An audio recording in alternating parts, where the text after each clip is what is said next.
Gibisita ni DSWD Secretary Rex Gatchalian ang mga apektadong katawhan tungod sa trough sa low pressure area sa Davao Oriental at kini sa gipahigayong relief distribution sa DSWD Field Office 11 ni atong Pebrero 3, 2024. Diin dulan 3,000 ka mga tao ang nakadawat sa family food box gikan sa maong buhatan. Aniya ang dugang detalye.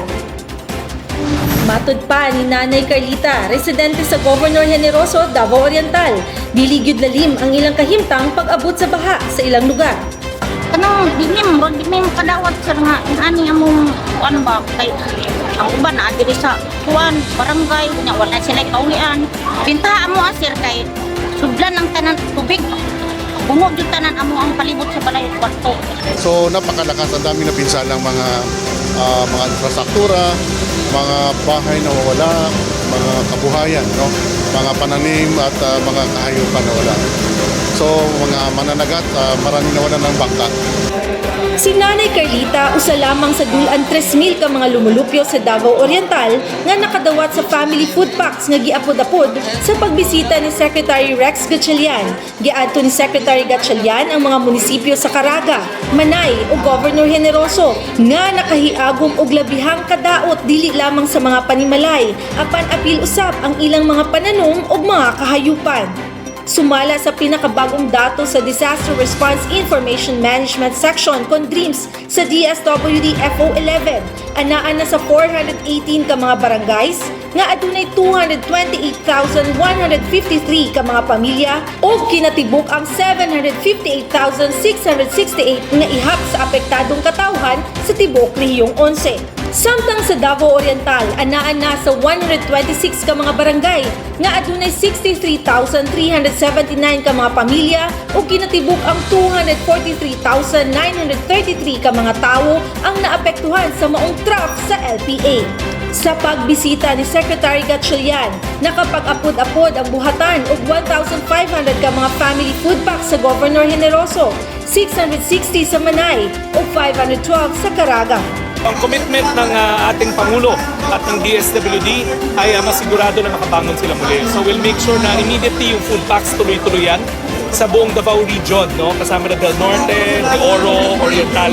We've already mobilized around 200,000 food packs. Pero hindi tayo magwawakas doon. Ang instruction nga sa ng Pangulo is to prepare the financial assistance already. So we're working with the local officials to make sure na yung dapat na ayuda na maibigay sa mga naging biktima ay matanggap nila sa mabilis na panahon para makapagsimula na sila muli. Salamat po nga nakadawat ni sa hinabang sa DSWD. Ang ako i-share man po nako sa katong kuan po wala po sila nakadawat. Malaking karangalan ng aming bayan na binisita kami ng kalihim ng DSWD, no? At sinasabi niya na agarang tulong, financial, pagkain. So willing naman at siyempre sa sa inisyatibo ng aming dalawang congressman, no? Sa First District Congressman ng Davao Oriental at dito sa Davao Oriental, na talaga sila ang sumika para bisitahin ang aming bayan dito sa Governor Generoso. Over the past couple of years, dahan-dahan na ginogrow o pinalalaki ng DSWD yung kapasidad niya na magkaroon ng mga goods sa mga iba't ibang lokalidad. Dito mismo sa Davao Oriental, marami tayong LGU na may goods na kaya nung nangailangan, mas mabilis yung responde natin. Pero alam naman natin sa ganito kalaking sakuna, hindi sasapat yun on the ground, kaya nga kumukuha na kami sa mga regional warehouses o sa mga karatig region to make sure na mabilis at agaran yung responde. Dahil ang credo nga ng ating Pangulo, dapat walang nagugutom sa mga ganitong oras at pagkakataon.